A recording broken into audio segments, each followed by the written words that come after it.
Recent years have seen some characteristic behaviour on the left. When their own supporters riot, loot, burn, and even murder, they rush to excuse it. They did that with the race riots of the 1960s, the LA riots of the early 90s, and the dreadful chaos that ripped through America in 2020. The likes of the BBC and CNN brush those off as mostly peaceful riots. And all the leading Democrats offered either tacit or overt encouragement. But of course, excusing rioting encourages it. The behaviour will worsen, and more excuses must then be found even as the crisis escalates. You would hope that the left would learn from such errors, but they've been committing the same mistakes for centuries. And this is apparent if we turn to events in France in 1789, a period that eerily parallels our own. Maximilien Robespierre was one of a new breed. He was a progressive, a young man full of conceit that his time had come, while brimming with conviction in the moral purity of his cause. His peers, all from the upper middle classes, venerated nature and indigenous people.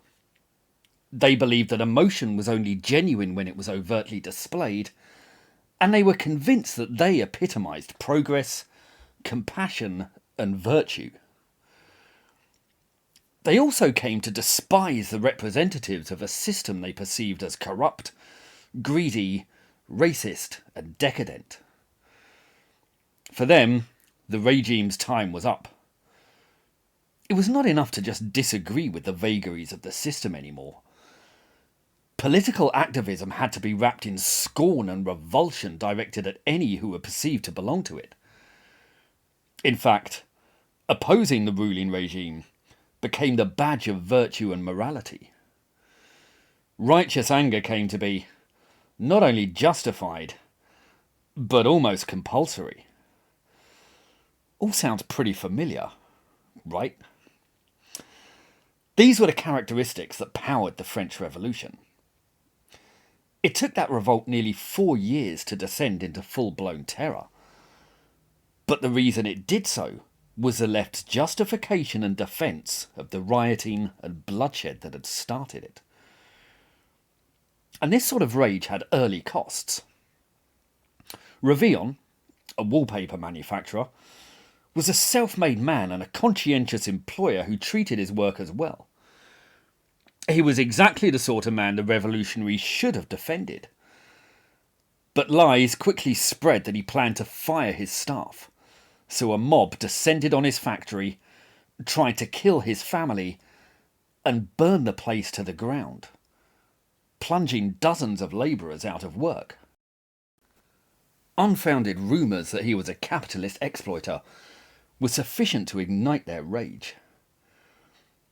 Robespierre was a liberal, educated progressive, opposed to the death penalty and, as a lawyer, a champion of the poor and oppressed. He was in sharp opposition to the despotism of the elites.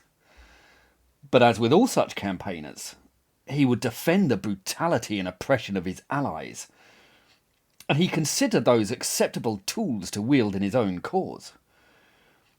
He believed his to be an unquestionably moral cause, that of overthrowing the privileged 1% and letting equality reign. The revolutionary class were made up of men just like Robespierre, all well-heeled lawyers, actors, poets, playwrights, teachers, left-wing journalists, artists, and scientists. They're the same class behind every despotism in history. Around 100 people died during the storming of the Bastille, before the prison's governor, Bernard-René Delaunay, was dragged to the Hôtel de Ville. The mob beat and stabbed him to death before hacking off his head with a fruit knife. Then they decapitated Jacques de Flesselles, the mayor of Paris, and paraded both men's heads on pikes before becoming bored and flinging them in the Seine. 9 days after the fall of the Bastille, with mob violence sweeping France, the intendant of Paris, Berthier de Sauvigny, and his brother-in-law, the government minister Joseph Foulon, were both tortured, battered to death, and beheaded. Foulon's heart was cut out. But the left moved to defend these horrors. Elisée Lancelot justified the murders as announcing to tyrants the terrible vengeance of a justly angered people. When asked if their deaths were necessary, Antoine-Pierre Barnave sniffed, "What then? Is their blood so pure?" Robespierre defended the killings too, and he opposed the use of militias to restore order. "What has happened in this riot in Paris?" he asked. "General freedom? A little blood spilt? A few heads chopped off? Of course. But they were the heads of guilty people. It is to this uprising that the nation owes its liberty." But in giving licence to events they would have condemned if committed by the Crown, they had placed violence at the heart of their movement. It would thus spiral and make future government impossible, a fact that they would respond to with more violence. As riots spread through the countryside, Robespierre again defended them and resisted calls to suppress the violence. He claimed that a thing which is a crime at other times becomes a praiseworthy action. The response from liberals across the continent was just as enthusiastic. In Westminster, Charles Edward Fox, the Whig leader, proclaimed, "How much the greatest event it is that ever happened in the world, and how much the best." The pamphleteer Arthur Young claimed that a revolution was absolutely necessary to the welfare of the kingdom. Not one opposing voice can, with reason, be raised against this assertion. Richard Price, the Welsh essayist and nonconformist preacher, gushed that the revolution was one in which every friend to man is now exulting. "I have lived to see 30 millions of people, indignant and resolute, spurning at slavery and demanding liberty with an irresistible voice, their king led in triumph, and an arbitrary monarch surrendering himself to his subjects." The newspaper proprietor, Daniel Stewart, was as zealous in his defence of the French Revolution as he was in his opposition to Toryism. But the most eloquent and enduring of all the celebrations came from the pen of William Wordsworth. In his prelude, the poet wrote, "Bliss was it in that dawn to be alive, but to be young was very heaven." Liberal opinion was unanimous in its support of revolution and for glossing over the increasing violence. Only one voice was raised in opposition, the Irish MP Edmund Burke, cited as the father of conservatism. He predicted that the revolution would descend into tyranny and slaughter, that the French would execute their king, that his place would be taken by some great general, and that a subsequent war would devastate the continent for 20 years. He was, if you know the period, spot on in every respect. But Daniel Stewart sniffed that Burke was endeavouring to terrify us with some direful event which his superior discernment alone can foresee. Liberal opinion was universal in mocking and denouncing him. It was 3 full years later that the revolution descended into its full-blown terror, when 1,000 men were killed in the storming of the Tuileries on 10th of August 1792. In September, even worse atrocities were committed, when up to 2,000 political inmates were dragged from Parisian prisons and systematically butchered. Priests, nuns, monks, children, women, vagrants, prostitutes. None were spared the grisly and protracted fate. Yet liberal opinion across the continent continued to praise events. At Whitehall in Paris on 18th of November 1792, a large celebration was held where British, Irish, and American intellectuals gathered to toast events. They remained supportive and were keen to build bridges between themselves and the Jacobins. Charles James Fox continued to be an avid supporter, and the revolution enjoyed a broad strain of feminist support too. Olympe de Gouges and Helen Maria Williams vociferously backed events, as did Mary Wollstonecraft, Charlotte Smith, and Aletta Palme d'Alder.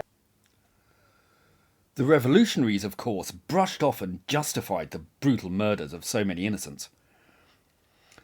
Robespierre sniffed that critics should weep instead for the 100,000 victims of tyranny, thus glossing over the killing of 43 frightened children at the Bicêtre. The radicals' faith allowed them to believe that the ends justified the means, and their descent into censorship, tyranny, and judicial murder was only just taking flight. The legendary pamphleteer Tom Paine was also an ardent fan of the French Revolution. He had bitterly fallen out with Edmund Burke over the issue, dismissing his flagrant misrepresentations on the French Revolution and the principles of liberty. His optimism on events in France led him to proclaim that, for a nation to love liberty, it is sufficient that she knows it, and to be free, it is sufficient that she wills it.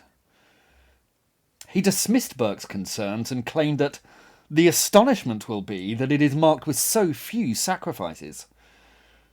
When the revolutionaries began decapitating their enemies, Paine dismissed it, and in fact blamed it on the old regime, arguing that the revolutionaries learn it from the governments they live under, and retaliate the punishments they have been accustomed to behold. He continued to claim that those outrages were not the effect of the principles of the French Revolution, but of the degraded mind that existed before the Revolution, and which the Revolution is calculated to reform. He even suggested that the Revolution was defined by virtue, not revenge. Burke's account was dismissed as distortions, shaped by his prejudices, a comment that hasn't aged terribly well. And Paine defended all the excesses of the revolution as responding to plots against it. The trouble is, those plots didn't actually exist. In September 1792, just as the revolution was descending into the abyss, Paine travelled to France to join the National Convention. On arrival, he was nearly lynched by a group of radicals for failing to display the revolutionary cockade in his hat. He defended this too, brushing it off as over-enthusiasm, though he would never have offered such justifications if he'd been attacked by royalists. Paine soon fell foul of the feud between the Girondins and Jacobins. He missed execution by a whisker when the red X to mark his fate was painted on the wrong side of his door, and Robespierre's tyranny fell the very next day. The Jacobins had spent years defending rural revolt, but when a rebellion broke out against them, it came not from the aristocracy or clergy they impugned, but from the peasantry they claimed to represent, but who they had brutalised and tyrannised for years. Naturally, no justifications were forwarded in defence of this rebellion, and it was brutally crushed, with the loss of perhaps 250,000 lives. Arguably the most blood-crazed of all the revolutionaries was Jean-Paul Marat. He had claimed that, in order to ensure public tranquillity, 200,000 heads must be cut off. It was he who had spurred on the gruesome September massacres by urging, "Good citizens, go to the Abbaye, seize priests, officers and Swiss guards, and run a sword through them." And it was Marat who had repeatedly demanded the extermination of the aristocrats. His newspaper, through which he issued these proclamations, was adorned with a "Tax the Rich" banner. His role in provoking the bloodbath prompted Charlotte Corday, a 25-year-old woman from Caen, to assassinate him. Naturally, the Jacobins leapt to his defence. Marat's pure heart was embalmed and hung in an urn in the Cordeliers Club, and he was entombed in the Pantheon. Jacques-Louis David, the greatest artist of the period, produced a stunning piece of propaganda which depicts Marat as a Christ-like figure. It's eloquent testimony of how the revolutionary class regarded themselves. For all their bloodthirsty, divisive hyperbole, their self-image was one of virtuous, self-sacrificing martyrs. Figures of pure nobility. And these despots continued giving themselves justifications. Antoine Saint-Just, Robespierre's partner in crime, defended all the spiralling murders by announcing that there is no prosperity to hope for as long as the last enemy of liberty breeds. You have to punish not only the traitors, but even those who are indifferent. You have to punish whoever is passive in the Republic and who does nothing for it. For, since the French people has manifested its will, everything opposed to it is outside the sovereign. All that is outside the sovereign is the enemy. Robespierre echoed those sentiments. He declared that the state is obliged to defend itself against the factions which attack it. Revolutionary government owes good citizens the protection of the state. To the enemies of the people, it owes only death. The very virtue that inspired him in his political stance had transformed the incorruptible from the squeamish opponent of the death penalty into a cold, mass-murdering fanatic. Yet Robespierre's justifications kept his conscience clean to the end. He described his virtue as this profound horror of tyranny, this sympathetic zeal for the oppressed, this sacred love of the patrie, this most sublime and most holy love of humanity. You can feel it at this very moment burning in your souls. I feel it in mine. When the revolution had started, there were just 7 prisoners in the Bastille. By the summer of 1794, there were at least 7,000 inmates crammed into the prisons of Paris alone. Some 60,000 had been lynched or guillotined. There's no more telling evidence of the difference in severity between the two regimes. Yet radicals continued praising the Jacobin for generations. Thomas Jefferson had long supported the French Revolution, to the exasperation of many of his friends. And Karl Marx was an avid supporter of the terror for his entire life. He craved to see its bloodshed repeated, only on a far wider scale. Posterity would grant his wish. But there were many other admirers of the terror on the left, including Bruno Bauer, Moses Hess, Friedrich Engels, Mikhail Bakunin, George Julian Harney, Peter Kropotkin, Fidel Castro, Lenin, and Trotsky. The rebels of 1830, 1848, and 1871 all eulogise the chaos of those years too. Defences of the French Revolution have largely vanished as it has receded into what feels like ancient history. But defences of left-wing atrocities have endured, as we shall see in part 2. If you want to support this channel, please like and subscribe. And if you're interested in these topics, I've written 2 books which go into them in extensive detail. They're called The Tyranny of the Left, and they're available on the links below. Please feel free to pick them up and let me know what you think. Thank you.